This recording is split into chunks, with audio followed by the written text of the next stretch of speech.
Not giving you credit for the intro. Not doing it this time, Felicia Spencer. Felicia Spencer, Dave Van Aukenfee. How are you? Doing great. Another day in the life. Another day in the life, man. I hear and see you got some commentary gigs coming up, right?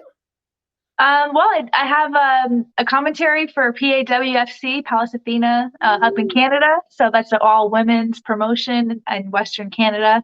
But they bring girls from all over the world. So if Right. you're looking for a fight, I think they're still taking applications. Ooh, I like that. It's a I like great promotion. They actually treat the fighters really well. They pay them well. They give bonuses really generously.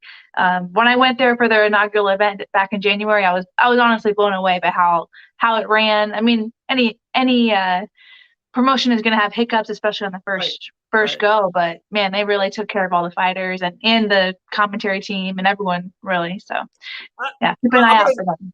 I'm gonna double down on something like that. And I've been to so many different promotions and see a lot of behind the scenes stuff. And just a real quick shout out. I know I'm gonna be there next week, and I know this is such a it's like me. Oh, wow. Dave is saying this. The PFL treats, and you've been there with the Challenger Series with us in Orlando. Like, they treat us so well and how they feed us and they take care of us. And, like, you can really tell, like, they really care that we're there and what we're doing for them of kind of just spreading the word more out to, the masses. So, Right, PFL is really good, exactly. too. I like them a lot. I don't know. They are great, That's in great Atlanta next week. people.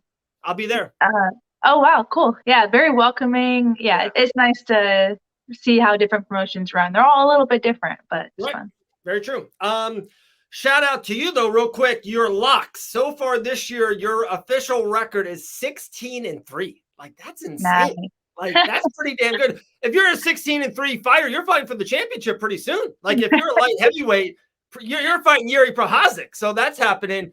Your phenomenal picks, so your underdog picks record is 7-12. And let me defend you a little bit on this. Like, you are literally Vegas. They build huge casinos and hotels with their winnings. Like, they're not building losers out there in Las Vegas. And they make this line and they're saying that this person's going to win. And you're literally going the other way. Like, you are literally going against Vegas and those castles out there in the desert. And you're still 7-12. Like, you're right around 500. So I just wanted to give you a quick little shout out to Felicia Spencer. Well, thanks. Yeah, I feel like at least the lock picks like kind of gives me an excuse for the record on the underdog picks. But hey, it's I didn't always win my underdog fights, so it just is the way it is.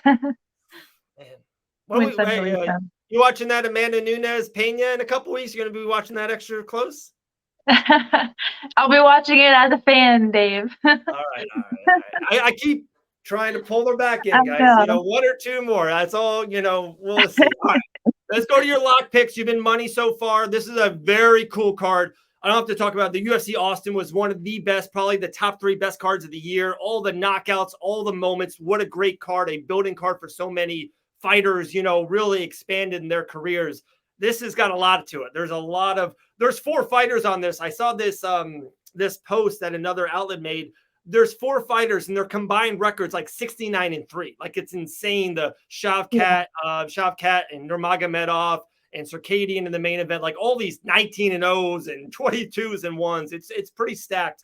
But what's your lock pick? What's the, I can take out my 401k of the girls and put it on this pick, and we're gonna make money. What's the pick so far? Yeah, there's a lot of them that are interesting. And just fun fights, interesting fights with like vets versus like undefeated up and comers and that kind of thing.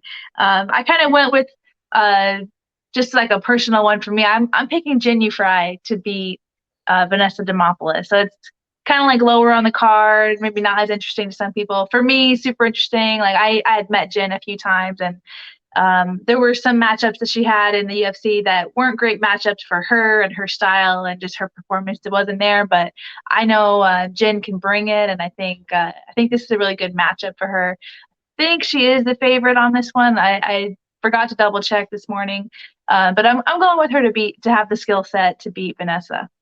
No, so funny. Literally this morning, we'll get this out today. So this is Wednesday, June 22nd.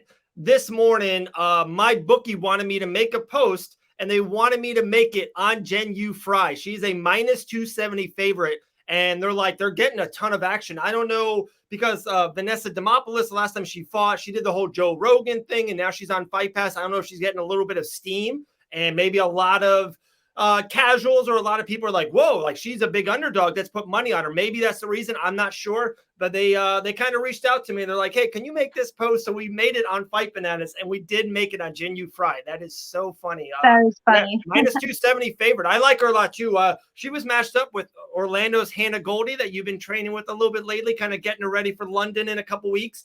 They were matched up and Hannah got sick that week and that fight never came to fruition. But she's a stud. She is just physically immaculate. She is unbelievable. Yeah, and fighting, I think just even the physique, like she's not undersized right now versus Vanessa. Like I think they're, matched. I think when she was matched up with Hannah, I think Hannah seems stronger, bigger.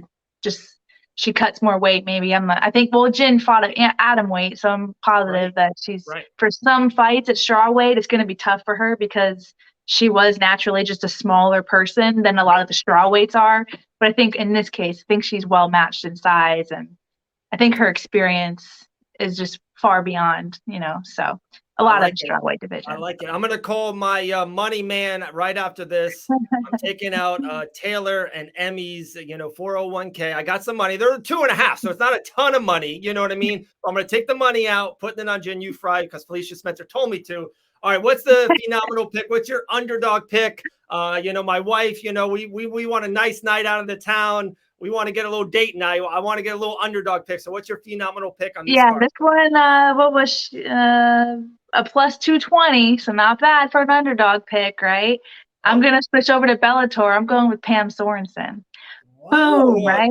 I'm going to Bellator way down on the Bellator card. We got really interesting fight for me. It's a female featherweight fight. I've obviously fought Pam Sorensen.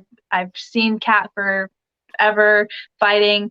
Kat's pretty heavy favorite, and I like Pam in this fight. I like where she's at in her career and her. I think she's got what it takes. So I'm going with Pam. I love it, Felicia. You're the best. 2 different cards. It's so funny because I almost talked to you beforehand. PFL is this week. It's PFL 5, and there's a lot of really good bets on this card. There's a couple really key matchups. Bellator has got a good card. The main event with Mousasi, who's always been underrated, against another undefeated American top team middleweight. So I'm so intrigued to see if Mousasi can defend another American top team undefeated guy. But Pam Sorensen, I didn't see that. Wasn't on my docket today, but we're going to run with it. We'll make a post +220. So we got Jin Yu Fry at -250 and Pam Sorensen at +220. I like it.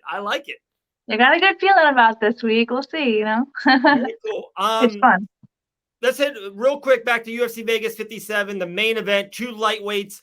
2 hard names to say, Gamrot and Circadian, I guess. But these guys are, one's 19-0 and one's 22-1. This is a really, really good fight. The casuals, when they see the poster, they probably, they don't get excited. For us who's in it and watch it, we're like, oh my goodness, I cannot believe this is happening already. Like this could be a future championship fight 3-4 years from now, but they're doing it in the summer of 2022. What do you think of this fight with Gamrot and Circadian? Yeah, it's like you said, it's one that you have to kind of think about, like, okay, I've seen them fight, kind of put things together. I mean, it's just 2 high-level guys going at it, like there's not a whole bunch of steam behind either one. So it's just really like you're just looking at it for what it is, just their skill, one skill set versus the other, instead of looking at like your biases. Because I don't think a lot of people have a lot of bias in this fight from already favoriting one person or not. Right. Another one that I just have to mention on the card is Neil Magny fighting the undefeated. I mean, I gotta look at his name again. Shavkat Rakhmonov.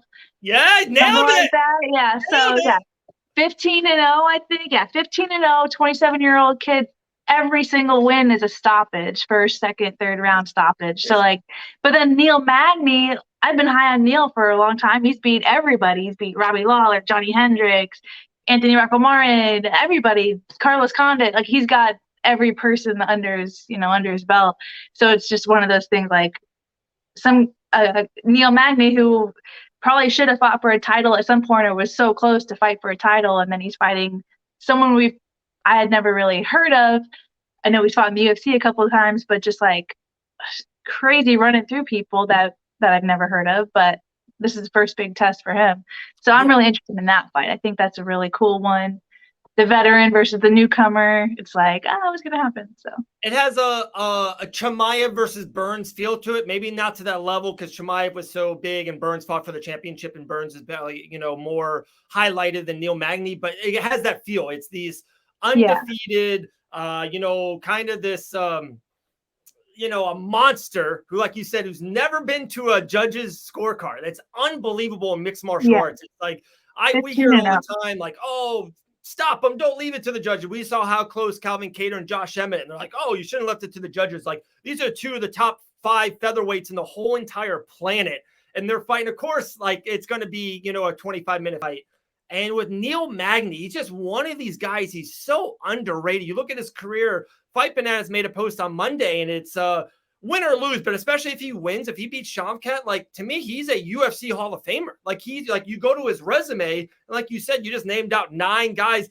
Is, Robbie Lawler's a Hall of Famer? Yes. Is Carlos Condit a Hall of Famer? Yes. Like, all these guys that he's beat. So, and he's just been around for so long. And I know sometimes people, Hall of Fame shouldn't be a longevity thing, and I do get that, but to a certain extent, his longevity, and especially in one weight class, the welterweight weight class, is one of the greats for the UFC banner all these years. Like, you have to get credit for Neil Magny fighting for 10 years under the banner. And I think it's like he's got 18 or 19 wins in welterweight. It's amazing. He's literally second to GSP.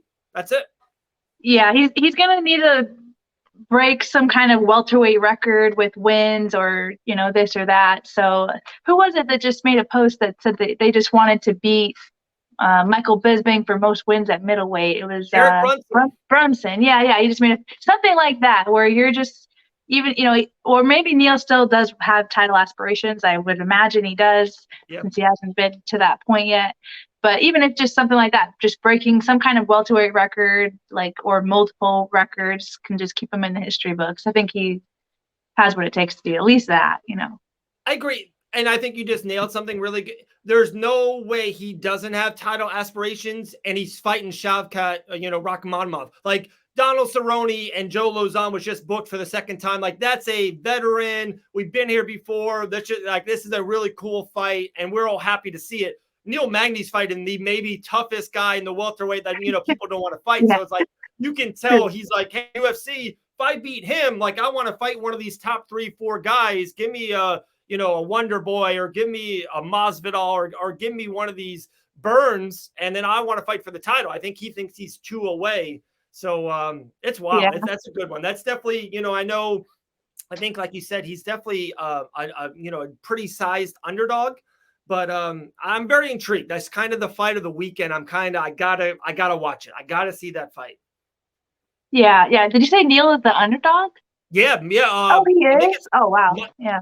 I think it's like, I didn't even realize that. It's a tough one to pick. So I wouldn't change my pick, but yeah. Neil Magny plus 320. Yeah, that's a good one to put a little bit on, honestly. Not bad. Look at this, Felicia. We might get 2 phenomenal picks. Pam Sorensen and Neil Magny. We'll see. But great picks. Jen Yu Fries, your lock, 16-3, 2022 record. Your upset, your phenomenal pick, 7-12 record. We're going with the plus 220. That's Bellator. I believe that's Friday night. Friday night. Yeah. Friday night, Pam Sorensen. We got PFL and Bellator on Friday. We got the UFC on Saturday. Life is good for an MMA fan. Life is pretty good. It doesn't get much better. There we go. Well, Felicia, have a good day. Have a good week. We'll talk to you soon. Next week, I don't know. We might have to do something maybe live on Instagram. I'll be in Atlanta all week for PFL media and all that stuff. So we'll try to figure it out. But next week, I believe is the pay-per-view. So that's a big one. We might have to we'll get together on socials. Sounds good. Looking forward to it. Have a good day.